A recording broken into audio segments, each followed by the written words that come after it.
બોટાદના અંડરબ્રિજ ફરી વિવાદમાં મોટા ખાડાઓ અકસ્માત સર્જાતા હોવાની રાવ.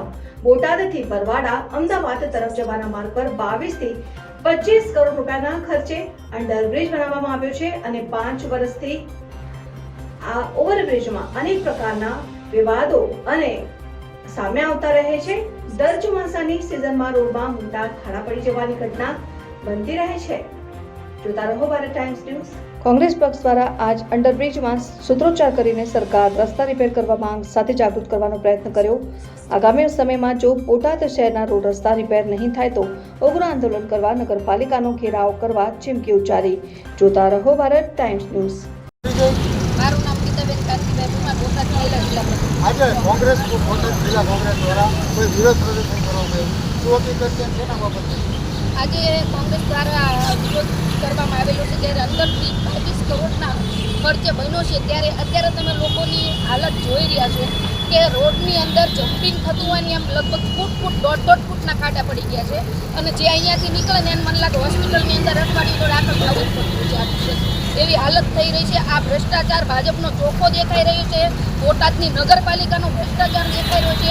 આની અંદર જે મળે ત્યાં હોય એ કામ કરેલું છે એ પણ ભાજપના જ મળે ત્યાં હોય છે. એના લીધે થઈને આ ભ્રષ્ટાચાર થઈ રહ્યો છે. ત્યારે ભાજપ જ્યારે અત્યારે વિકાસની વાતો કરે છે ત્યારે ઠેર ઠેર તમે આપણે ચારે ચાર રસ્તા જોઈ લો. પાળિયાદ સાઈડ જાય છે રસ્તો, રાજકોટ સાઈડનો, ભાવનગર સાઈડનો અને અહીંયા અમદાવાદનો મેઇન રસ્તો. જ્યારે અહીંયા કને હાલવાની સ્થિતિ, જે લોકો બીમાર હોય એ મને લાગે છે કે 2 મહિના ઊભા ન થઈ શકે ને એવી સ્થિતિ થાય એવું અહીંયા કને એવી અત્યારે વાતાવરણ એવું બની રહ્યું છે. અને અત્યારે તમે જો 2 થી 2.5 ફૂટ જેટલું પાણી આ નાળાની અંદર ભરેલું છે. અમારી માંગ એવું છે કે ટૂંક સમયની અંદર જો આ ભ્રષ્ટાચારી સરકાર આ રોડનું કામકાજ આખા બોટાદની અંદર નહીં કરે તો ઉગ્રમાં ઉગ્ર આંદોલન કરવામાં આવશે અને રસ્તા રોકો આંદોલન કરવામાં આવશે અને નગરપાલિકાનો ઘેરાવો કરવામાં આવશે. આપનો પરિચય? મારું નામ સિકંદર ઢોકિયા. આજે કોંગ્રેસ પક્ષ દ્વારા કોઈ વિરોધ પ્રદર્શન કરવામાં કયા બાબતે અને શું માંગ છે? બોટાદની નહીં, આમ તો આખા ગુજરાતની સ્થિતિ આવી છે.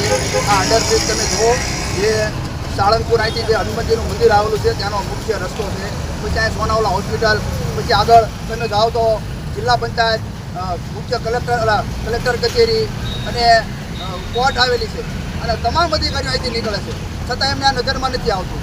અને અત્યારે તમે જો હાલથી દરેક મીડિયાની અંદર જોઉં છું કે ફલાણા અમૃત્યા રાજીનામું દેવા ગયા. આ રાજીનામું ક્યારે દેવા જાય? એ પોતે નિષ્ફળ છે, કામ કરી શકતા નથી એટલે રાજીનામુના ખેલ ચાલી રહ્યા છે. તમારી શું માંગ છે? માંગ અમારી એટલી જ છે કે આ બોટાદની પ્રજાએ જે કોપલે ને ધોપલે તમને મત આપી અને ગુજરાતમાં જે સરકારમાં બેસાડ્યા છે તો તેને આ પરિણામ ન હોય તેની માટે સારા કામ કરો, આ રોડ રસ્તા સારા કરો. અને આ એક જગ્યાની સ્થિતિ નથી, આખા બોટાદની અંદર તમે જાઓ તો કોઈ પણ રસ્તો સારો નથી. ફૂટના ખાડા પડી ગયા છે, લોકોના હાથ પગ ભાંગે છે અને કોઈ બહેનોને પોતાનો ભાઈ ગુમાવવાનો વારો આવે છે, માને પોતાનો દીકરો ગુમાવવાનો વારો આવે છે. જલ્દીથી જલ્દી આ કામગીરી કરવામાં આવે તેવી અમારી માંગ છે.